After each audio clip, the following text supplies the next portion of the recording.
High Five by Susan Iannuzzi and Paul Kelly. Published and copyright Oxford University Press, 2011. CD 2. Unit 5, page 41. Read. Exercise 2. Read and listen to the text. The healing power of plants. Some of the best-known medicines come from a plant. People have used plants to treat illnesses for thousands of years, and scientists today are searching in jungles and tropical rainforests for plants that may contain substances to cure cancer and other serious diseases. A. Aspirin. The ancient Greek doctor Hippocrates recorded the use of the bark of the willow tree as an effective remedy for headaches, pains, and fever. Willow bark had been used in this way in many cultures for centuries. In 1829, German scientist Johann Buchner identified the specific pain-relieving substance of willow bark. Buchner found that its special ingredient was an acid, which was extracted and used as a medicine. Unfortunately, the acid upset the stomach, and doctors found that many of their patients couldn't tolerate it. In 1853, a French chemist called Charles Frederick Gerhardt was able to neutralize the acid. He added an ingredient that reduced the irritation caused by the acid. Fortunately, this ingredient did not diminish its healing power, but Gerhardt had no interest in marketing his discovery. In 1899, a German chemist named Felix Hoffmann became interested in the willow bark medicine. Hoffmann's father suffered from arthritis, and he found that the acid of the willow bark relieved his pain. Hoffmann convinced his employer, Bayer, to market the acid. Bayer agreed, and in 1900, aspirin was patented and sold to the public. B. Quinine is found in the bark of the cinchona tree. Since the 1600s, it has been used to treat malaria, a potentially deadly disease carried by mosquitoes. According to one legend, a Native American with a high fever was lost in an Andean jungle.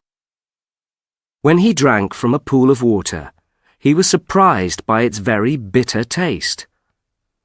Realizing the water had been contaminated by the surrounding cinchona trees, he thought he had been poisoned.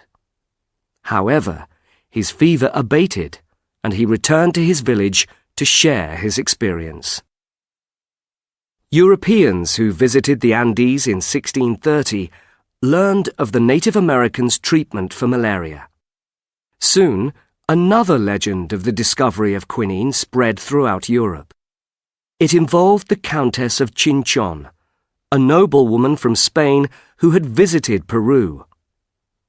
While in Peru, the Countess allegedly contracted a fever which was cured by the bark of a tree.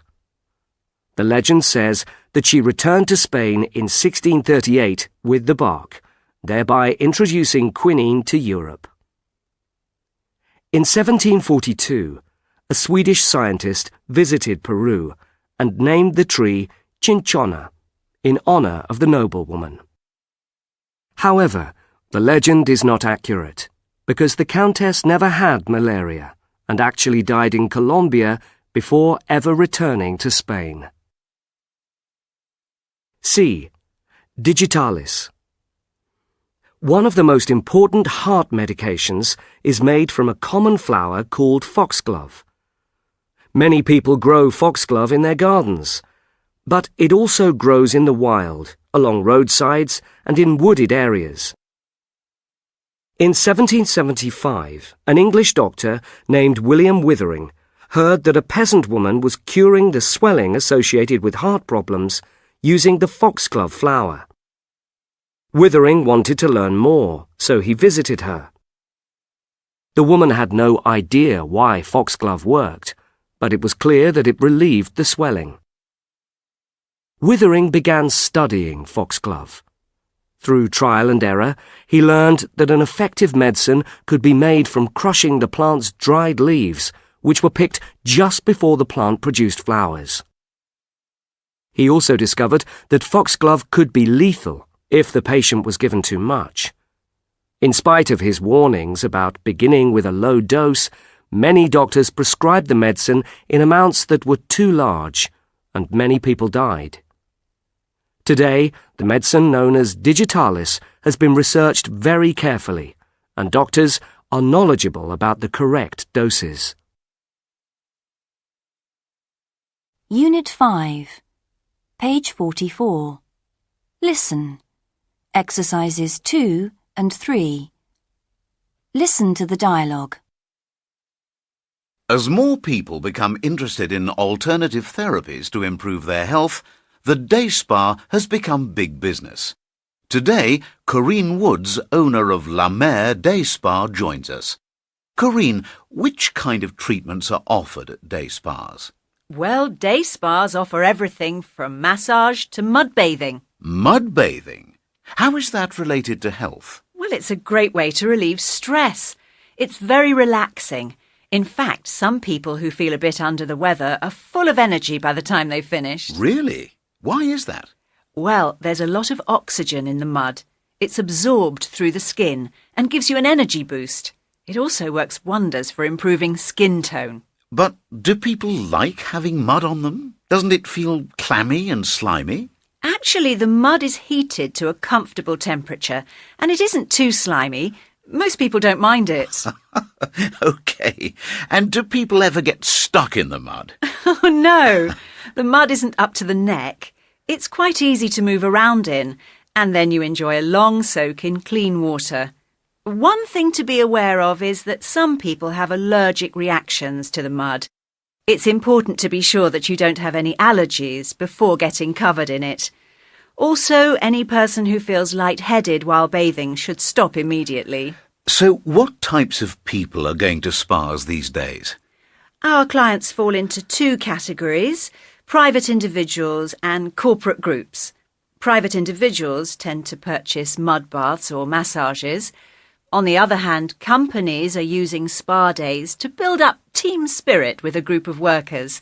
They prefer activities that can be done as a group, like a yoga class or firewalking. Firewalking? Tell me more. Spas also focus on mental as well as physical health. Firewalking is a terrific way to overcome fear and to build confidence.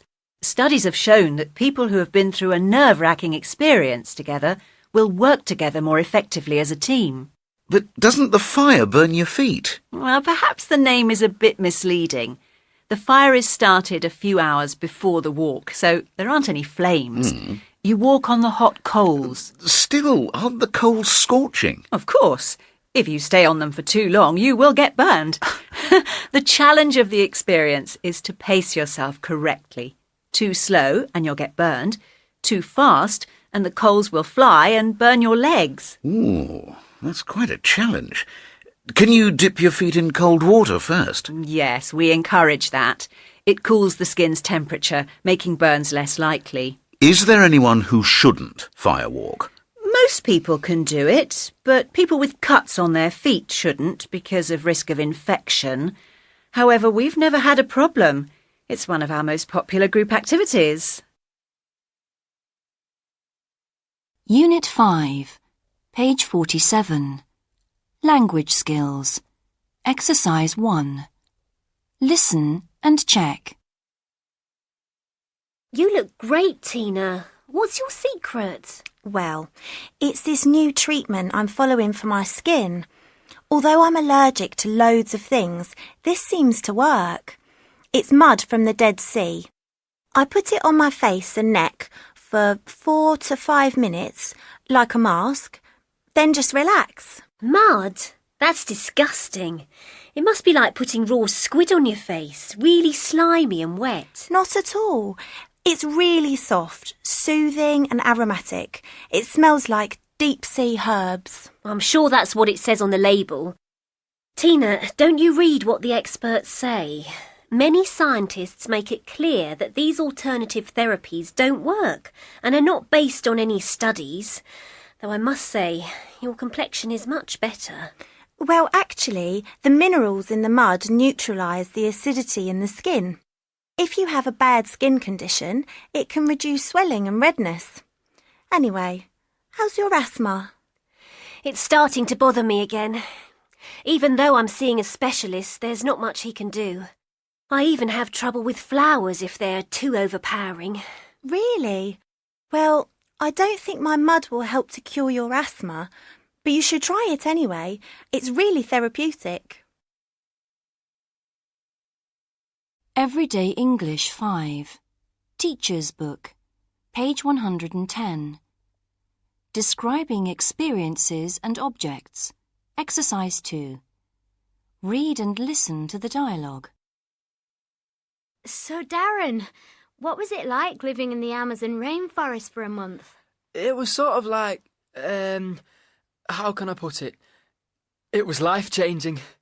Even though you see tropical rainforests in TV documentaries, you just can't imagine what it's like actually being in one. How can I describe it?